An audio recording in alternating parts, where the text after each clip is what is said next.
जहवा रुपिया के बाटे हो मांग बाबूजी, जहवा रुपिया के बाटे हो मांग बाबूजी, वहाँ शादी जीनी करी है मार बाबूजी, वहाँ शादी जीनी करी है हमार बाबूजी।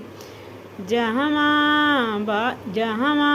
1 लाख के मांग बा हमार बाबूजी, जहवा 4 लाख के मांग बा हमार बाबूजी, उतय जबै गरीब बा हमार बाबूजी, वहाँ शादी जीनी करी है हमार बाबूजी, वहाँ शादी जीनी करी है हमार बाबूजी।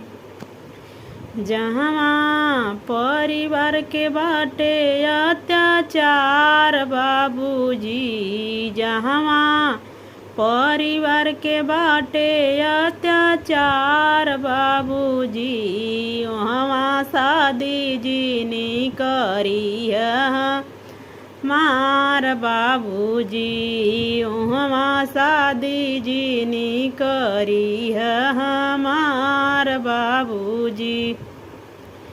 जहाँ रुपिया के मांग बा हमार बाबूजी, जहाँ रुपिया के मांग बा हमार बाबूजी, वहाँ शादी जीनी करी है हमार बाबूजी, वहाँ शादी जीनी करी है हमार बाबूजी।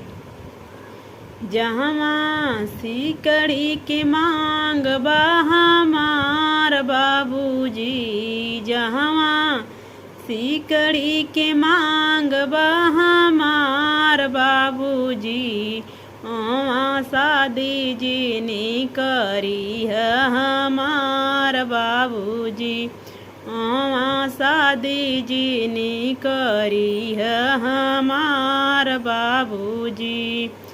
जहाँ परिवार के बाटे अत्याचार बाबूजी, जहाँ परिवार के बाटे अत्याचार बाबूजी, वहाँ शादी जीनी करी है मार बाबूजी, वहाँ शादी मती करी है हमार बाबूजी। जहाँ रुपिया के लोभी परिवार बाबूजी, वहाँ शादी जीनी करी है मार बाबूजी, वहाँ शादी जीनी करी है हमार बाबूजी।